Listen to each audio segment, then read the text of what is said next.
Tonight, making headlines first at 9. Former Navy spokesperson in remand custody.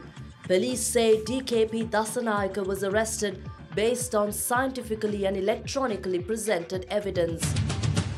First at 9. This is Derana 24/7. Also making headlines tonight, taking over of Neville Fernando Hospital.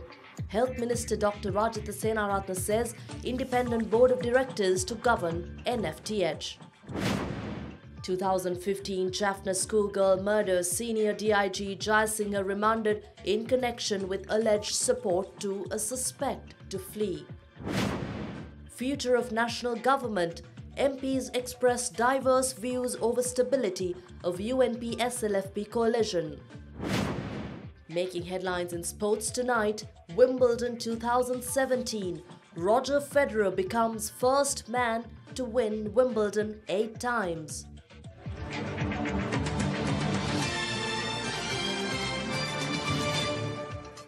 Good evening and a warm welcome. This is your primetime news. I'm Indira Yamwath. We begin with developments on the controversy surrounding the private teaching hospital in Malabar. The formal ceremony to take over the Neville Fernando Teaching Hospital to the government will be held tomorrow under the patronage of President Maithripala Sirisena. Minister of Health, Nutrition and Indigenous Medicine, Dr. Rajitha Senaratne said the Neville Fernando Teaching Hospital will thereon be governed independently by a board of directors. Speaking to media at the Ministry of Health today, Dr. Senaratne added that the hospital will be operated independently starting from the 1st of August. The ceremony marking the takeover of the Neville Fernando Teaching Hospital by the government will be held tomorrow under the patronage of the President. This takeover has been confirmed with a pledge from Dr. Neville Fernando to continue to repay all bank loans obtained to establish the hospital. Thus, all we must do is take over the hospital and serve the public well. This hospital will be governed by a board of directors, similar to the Sri Jawadnapura General Hospital. We have also decided to broaden the administration of SITEM, rectify its shortcomings and establish it as a good medical faculty. Meanwhile, the Association of Medical Faculty Lecturers alleges that the takeover of the Neville Fernando Teaching Hospital will not fulfill any of the objectives expected by the government. The claim was made at a joint media briefing by trade unions, student unions and Government Medical Officers Association. No one connected to this issue asked for the government's takeover of the Neville Fernando Teaching Hospital. Dr. Neville Fernando is the only person who will be happy about this takeover. Who will run the hospital after the takeover? It is very clear that none of the objectives started by the government will be achieved by this move. If there is an attempt to say that minimum standards have been met through the takeover of the hospital, we don't accept it. This is an attempt at fraud. They are taking over the hospital and taking on all its expenses, thereby reducing Dr. Neville Fernando's expenses. The taxpayers' money will be used to maintain the hospital, allowing Dr. Neville Fernando to profit. We request the government to act in a flexible manner. If these stubborn policies are followed, the results will be dangerous. Police revealed that the motive behind the abduction, detention and enforced disappearance of 11 youths in Colombo in 2008 was ransom. Speaking at a media briefing today, police media spokesperson Superintendent of Police Ruwan Gunasekara further revealed that the arrest of the former Navy spokesperson Commodore DKP Dasanayake was carried out based on scientific and electronic evidence. Having earlier arrested 6 naval officers, police arrested former Navy spokesperson Commodore DKP Dasanayake last Wednesday, and he was ordered to be placed in remand custody until the 19th of this month. Addressing the media today, police spokesperson SP Ruwan Gunasekara said that the 11 youth had been abducted to demand a ransom from their relatives. A complaint was filed by Commander Karannagoda against his security officer, Lieutenant Commander Sampath Munasinghe. When his cabin was checked, 4 identity cards, live ammunition, a mobile phone and 2 promissory notes for more than 1 million rupees were found. The case was handed over to the CID for investigation, which uncovered the owners of the identity cards. Several other complaints were also filed by a few members of the Navy against another naval officer, Sampath Hettiarachchi, alleging that they were connected to the disappearance of 5 people. Investigations also revealed that 2 others disappeared. The CID has found strong evidence against those who are under arrest at the moment. At the time the disappeared were in custody, they made phone calls to their family. The phones used were supplied by naval officers. The parents of the disappeared also reloaded the mobile phones. We have compiled detailed reports regarding the tower signals used in the exchanges between the disappeared and their parents. Through that, we located the areas where they were kept. Commodore DKP Dasanayake was the then Director of Operations in the Navy. Other than Navy intelligence, 2 other groups were under him. The parents of the disappeared met DKP Dasanayake, regarding which we have clear evidence. The CID has a detailed report on the SIM card that was used by DKP Dasanayake. It has been proved that the youths were abducted for ransom. Triforces, the police and intelligence reports state that the abducted 11 are not related to any kind of terrorism.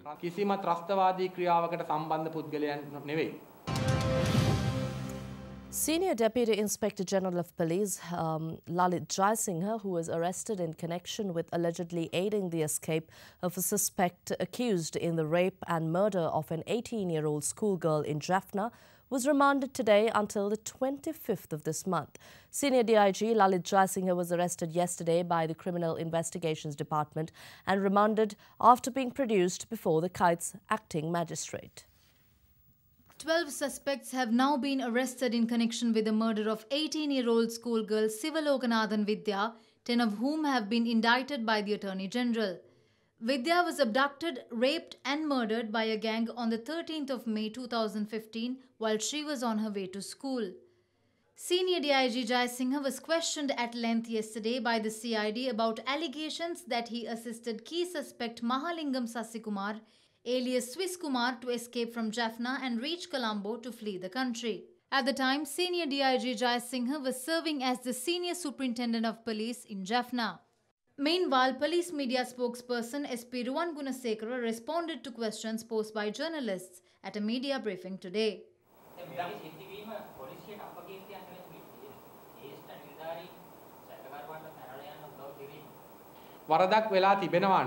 If a mistake was made, the best thing to do is not hide it. You should produce them before the courts. I don't think it's a stain on the police's honor. It's good for the police. No matter who it is, we have sent the message that we will take action against anyone who commits a crime. President Maithripala Sirisena met the parents of I.G. Kumara, the youth who donated his heart for the country's first ever heart transplant, expressing his gratitude towards the parents for their meritorious donation. The heart transplant surgery was successfully performed at the Kandy General Hospital on Friday, marking a breakthrough in Sri Lankan medical history. I.G. Kumara's heart was transplanted to a 34-year-old woman whose heart was only functioning 12%. President Sirisena met them during an event to distribute nutrition packs and dry rations to 1,000 pregnant mothers in the Central Province today. The event, organised by the Central Province Governor's Office, was held at the President's house in Kandy this morning.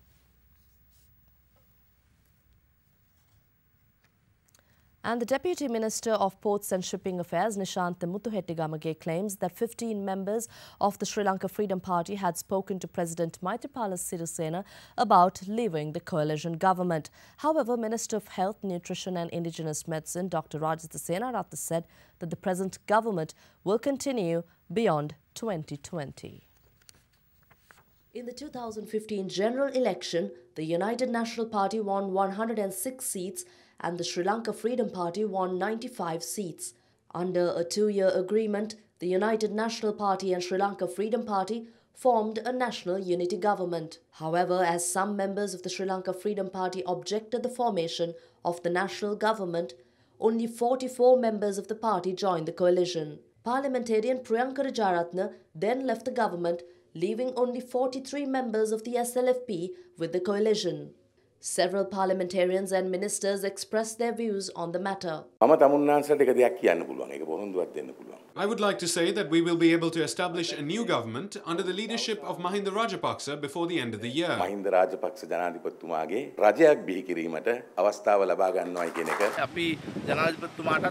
We have informed the President and the government that if we cannot solve our issues and fulfill the expectations of the people, we will work as independent parliamentarians after the end of the agreement. There is a valid agreement between the two parties until the 31st of December. The President stated that we will work according to the agreement until the 31st of December. We held a discussion regarding the matter with the President. 15 members of our party hope to work independently by leaving the government after the completion of the 2 years.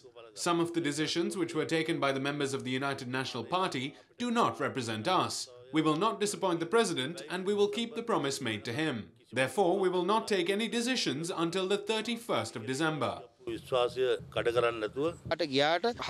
Though 18 members leave the government, there are 40 members who remain with the government. Good governance will continue until 2020. The United People's Freedom Alliance is a strong political party, which is impossible to divide. Comments like these are not new in politics. 11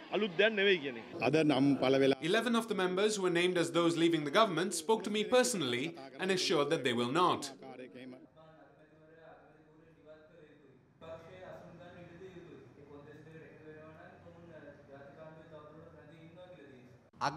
If someone is dreaming about removing the Prime Minister from his position, that is a dream of the Rajapaksas.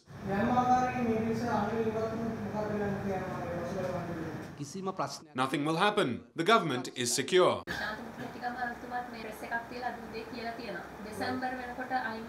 The initial agreement is valid until September, but the Central Committee decided to extend the period. We will continue until 2020 and move forward until 2025.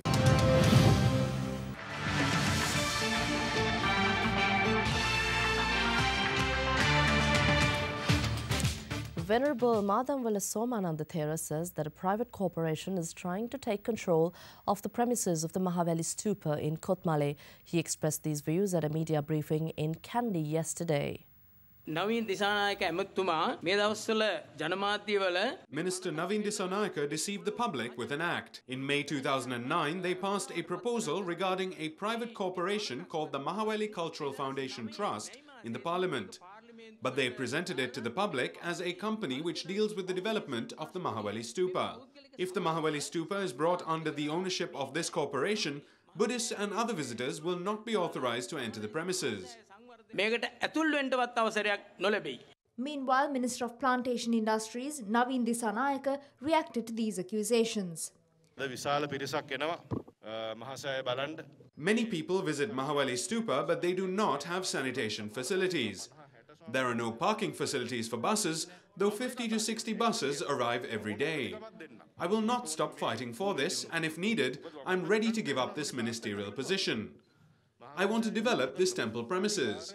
My father was at the opening ceremony of Mahaveli Stupa and he wanted to finish the next steps of construction. I am hoping to finish the construction work within 10 to 12 years, and after that, anyone can take control of this.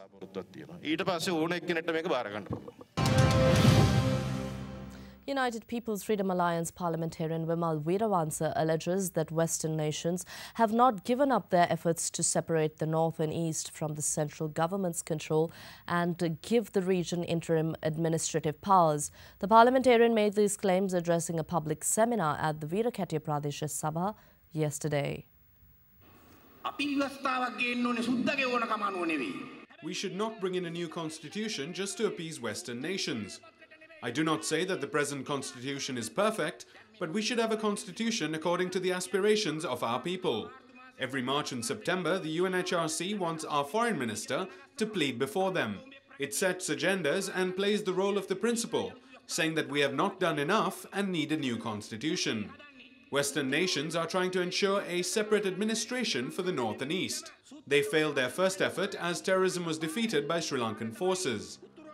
If the North and East receive autonomy, they receive the powers over police, land, administration, finance and direct overseas relationships. All they would not have are judicial powers and armed forces.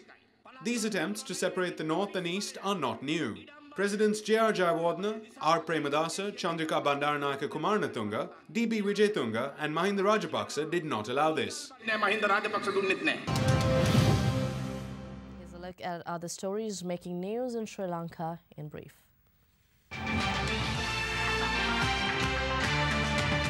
Minister of Transport and Civil Aviation Nimal Siripal De Silva says that a fine system will soon be introduced for dumping garbage on railway tracks at the railway stations. The minister made these remarks participating in the dengue prevention program by the Station Masters Union this morning. The Station Masters Union, joining the National Dengue Prevention Program, cleaned 351 stations and substations today. The Power and Energy Ministry announces that the temporarily halted generator at the Norachole power plant will resume functioning after 5 more days. The ministry's media spokesperson Sulakshana Jayawardena said that repairs are underway and all necessary physical and human resources have been provided. He also requested consumers to use electricity sparingly until the generator is repaired. The Sri Lanka Bureau of Foreign Employment says that the government is burdened by the considerable number of illegal immigrants in South Korea, with an official from the Bureau stating that the issue affects the creation of new employment opportunities. The Bureau said that over 25,000 Sri Lankans are legally employed in South Korea, but at least 3,000 remain in the country illegally after the expiration of their contracts. The South Korean government has announced an amnesty for illegal immigrants to leave the country by the 10th of October, and the Bureau of Foreign Employment has requested the assistance of parents and relatives of such illegal immigrants to ensure their return.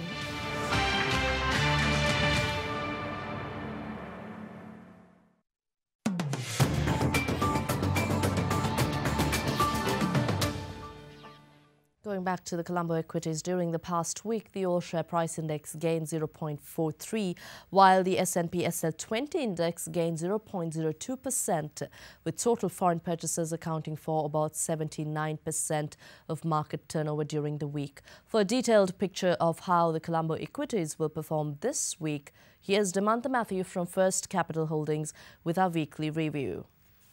Market activity has been improving over the past few days with the activation of the retail segment of the market. We expect the retail segment to continue to be active, resulting in increased activity in the mid-cap counters. Foreign activity is likely to be on the buying side, is expected to be strong. With the decline in bond rates, market sentiment is also likely to be positive, as the bank interest rates are also likely to continue to follow the same trend. We expect the overall investor confidence to be positive, resulting in an upward trend in the market. Roughly 4 out of every 10 British businesses say that Brexit has hurt their plans for investment. A report from the Confederation of British Industries showed today that 42% of businesses said Brexit had affected investment decisions, and of that, 98% said the impact had been negative. Businesses surveyed by the Confederation of British Industry reporting an impact on investment plans from Brexit cited general uncertainty over Britain's future relationship with the EU as their top worry. This week, a British Chambers of Commerce survey showed investment intentions in the dominant services sector slipping, following a Deloitte survey of chief financial officers that made the same revelation. The pound sterling's fall against the US dollar was seen as the only silver lining to last year's vote to leave the European Union.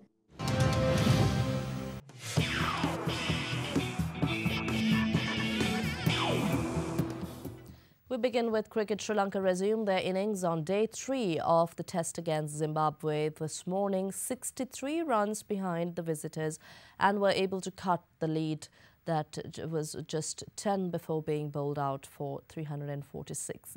While some attacking bowling from Rangana Herath had Zimbabwe on the ropes at 23 for 4 in the first session, the visitors' middle order staged a fight back with 2 crucial partnerships and have made it to stumps at 252 for 6.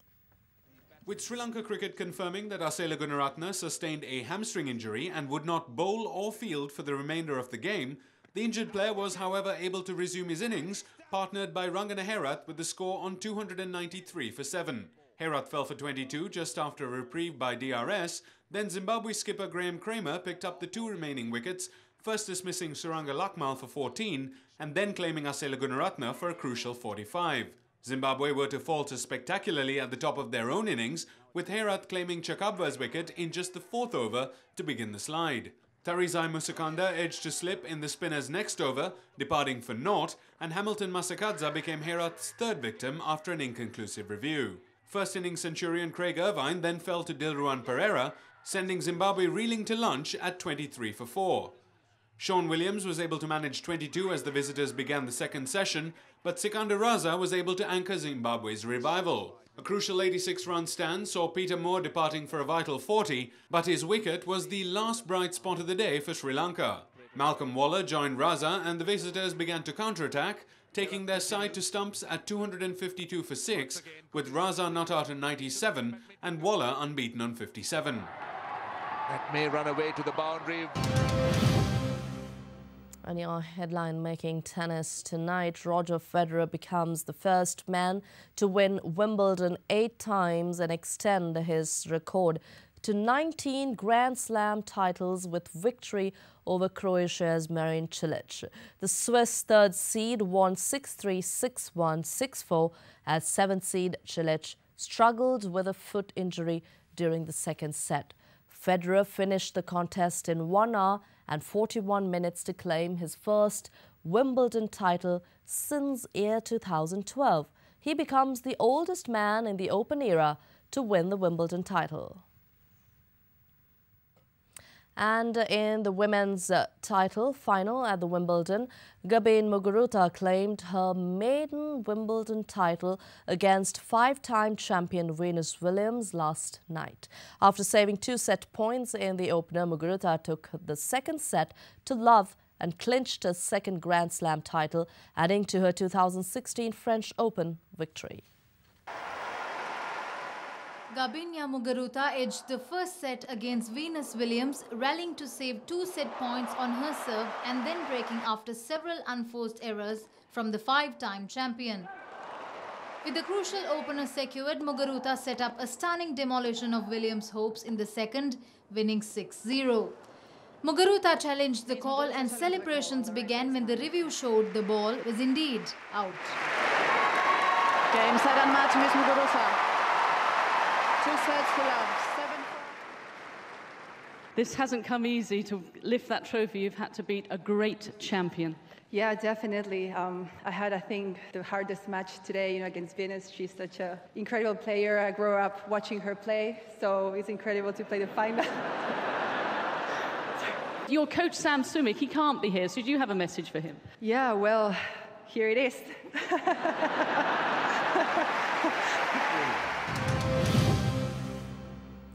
In football news, the 6 Arab nations that cut ties with Qatar last month have written to World Football's governing body, FIFA, to demand that the Gulf state be stripped of hosting the 2022 World Cup because they consider it to be a base of terrorism. Swiss media reported that Saudi Arabia, Yemen, Mauritania, Bahrain, Egypt and the United Arab Emirates requested Qatar to be removed as host, citing FIFA provisions allowing such action.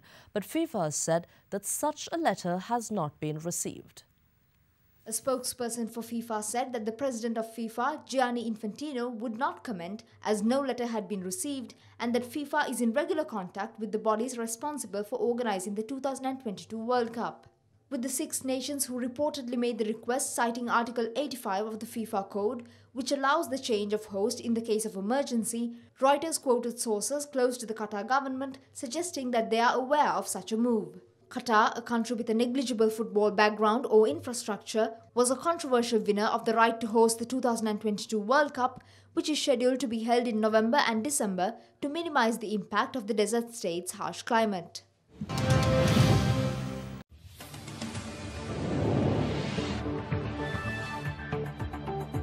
Here's a look at your world news before your weather forecast. Israeli Prime Minister Benjamin Netanyahu held direct talks for the first time with French President Emmanuel Macron today on subjects including security and the fight against extremism.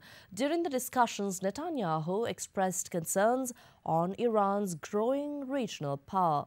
Macron assured his visitor of vigilance regarding the nuclear accord reached by Western powers with Iran in year 2015. Visiting Israeli Prime Minister Benjamin Netanyahu paid his respects to the victims of a mass arrest of Jews in Nazi-occupied France in 1942. He's the first Israeli premier to attend the commemorations, where French President Emmanuel Macron reiterated France's responsibility for the arrests.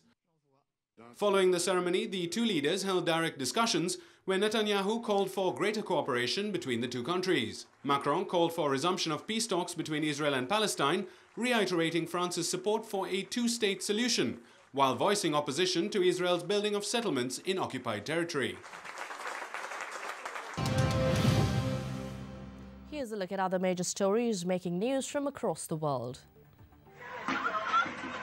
At least 22 people died after a fire broke out in a two-story house in eastern China early this morning. Chinese state media say that 3 others were injured in the blaze, which occurred in the city of Changshu, northwest of Shanghai. While it was not immediately known how many people lived in the building, an investigation into the incident is now underway. 8 people died and at least 49 were injured after a wall collapsed at a football stadium in Senegal. The incident occurred at the end of the country's League Cup final when fighting erupted between rival fans. Police responded by using tear gas, which led to a stampede and the collapse of the wall. Australian Foreign Minister Julie Bishop says the perpetrators who shot down Malaysian Airlines flight MH17 in July 2014, killing all 298 people aboard, may be tried in absentia. In 2015, the Dutch Safety Board concluded that the Boeing 777 was shot down by a Russian-made missile over eastern Ukrainian territory held by pro-Russia separatists. A rare snowfall in the Chilean capital Santiago has caused disruption and blackouts affecting about 250,000 people. A worker was reportedly killed while trying to clear ice, and 2 other people were injured by a fallen power line. And that's all from your primetime news first at 9. But before we go, we'd like to leave you with visuals of a talented Egyptian student building intricate models of buildings using cards taking hours to construct but seconds to destroy. The student, who has been pursuing his hobby for 10 years, dreams of someday opening a museum to put his intricate, fragile constructions on display. We leave you with these visuals. Have a pleasant evening. Stay safe. Good night.